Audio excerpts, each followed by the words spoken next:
Le quartier de Bronzeville, au cœur du South Side de Chicago, la ville du vrai blues. Bronzeville, capitale du nationalisme afro-américain.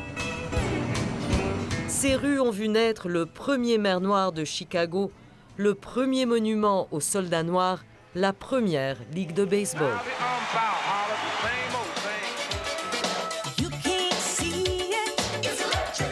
Avec son riche passé, cette communauté florissante et puissante est le terrain parfait pour un jeune homme métissé qui veut faire de la politique. Il a de grands rêves et des ambitions plus grandes encore.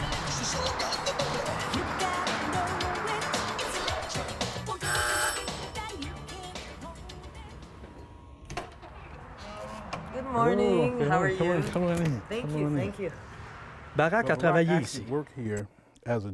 Un cubicule dans un sous-sol d'église. C'est en 1985. Tout juste diplômé de la prestigieuse université de Columbia à New York, Barack Obama décroche un poste d'organisateur communautaire dans un des quartiers les plus malfamés du pays, le South Side de Chicago, le sud de la métropole. Le révérend Michael Evans l'a connu à cette époque. Il disait qu'avec un nom pareil, il fallait qu'il sorte pour que les gens le connaissent, pour qu'ils sachent qu'il n'était pas africain, qu'il était né ici.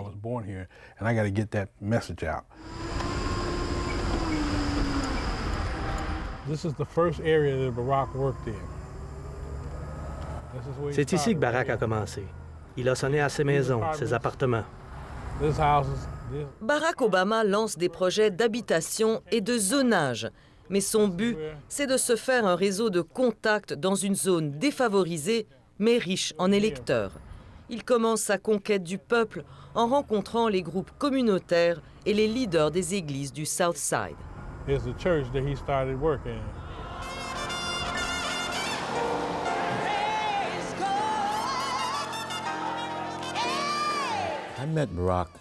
Quand j'ai rencontré Barack, c'était, je crois, au printemps 86 ou 85.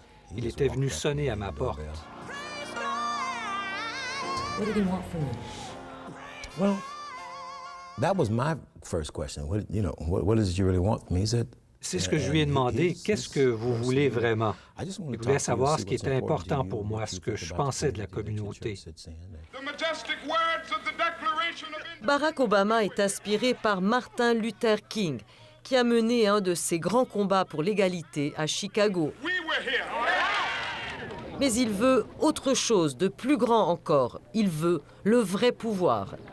Fils d'un noir et d'une blanche, Obama croit qu'il peut, lui, défoncer les barrières de la race, pour la première fois dans l'histoire des États-Unis, devenir un personnage biculturel, pour ainsi dire. Mais il lui faut d'abord mobiliser la communauté noire. Il l'explique lui-même dans sa biographie.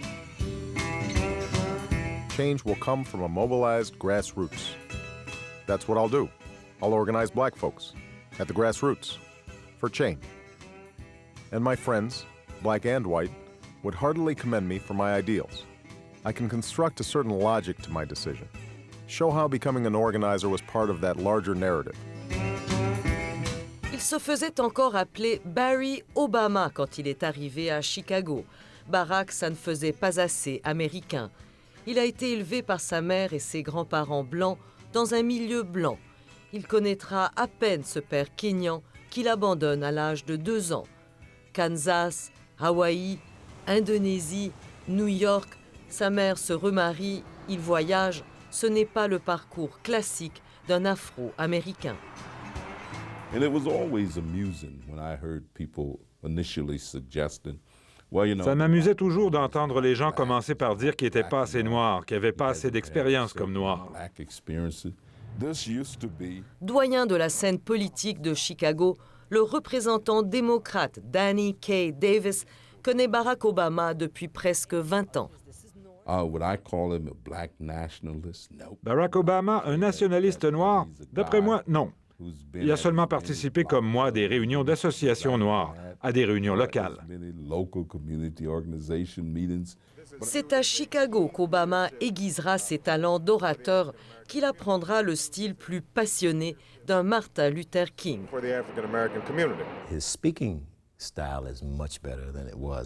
Il s'est beaucoup amélioré depuis les années 85-86. Parfois, je le taquine en lui disant que c'est grâce au prêtre baptiste. Il a appris le langage du prêche. Barack Obama abandonne le travail communautaire au bout de 2 ans et part faire son droit à l'université Harvard de Boston. Ses ambitions politiques le ramènent à Chicago en 1992. Pour réussir à Chicago, quand on est noir, il faut faire partie de cette communauté.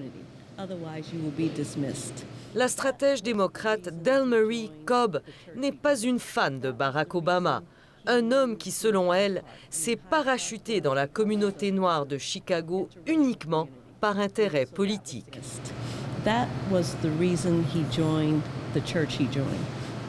C'est pour ça qu'il a choisi cette église. C'est pour ça qu'il a déménagé à Hyde Park, une communauté multiethnique importante.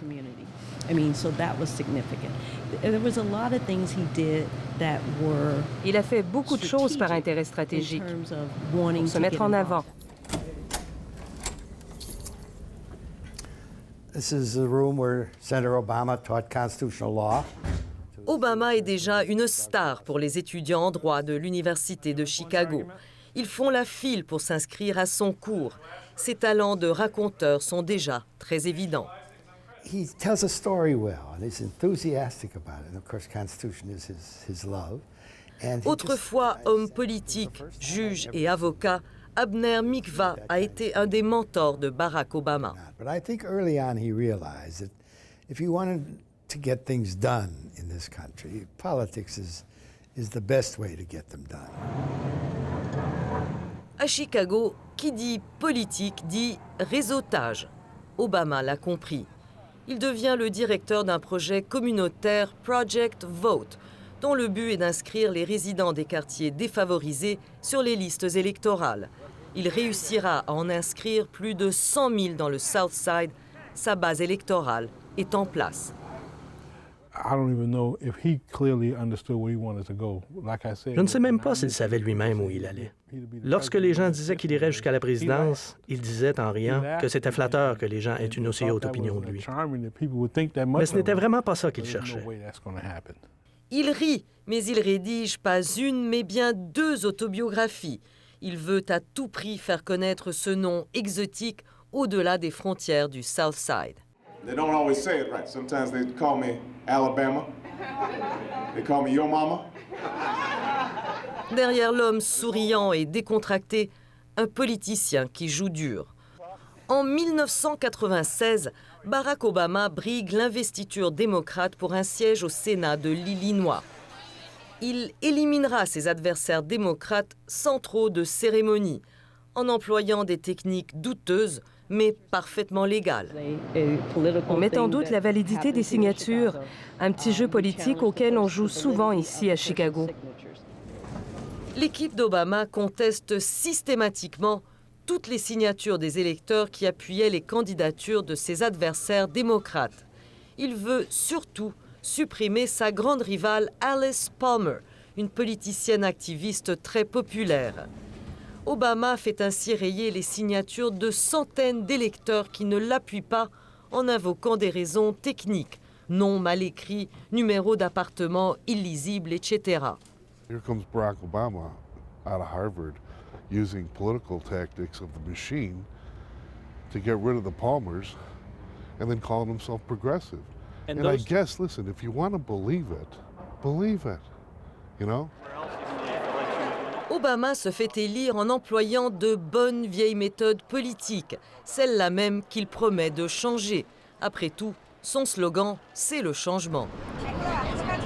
Dès lors, l'establishment politique de Washington, les vieux de la vieille comme les sénateurs démocrates Ted Kennedy, Jay Rockefeller et John Kerry, adoptent le jeune candidat.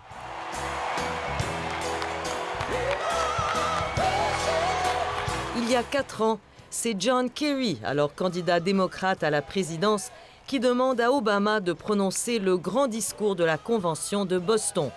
Le discours qui l'a fait connaître au-delà, bien au-delà des frontières du South Side de Chicago.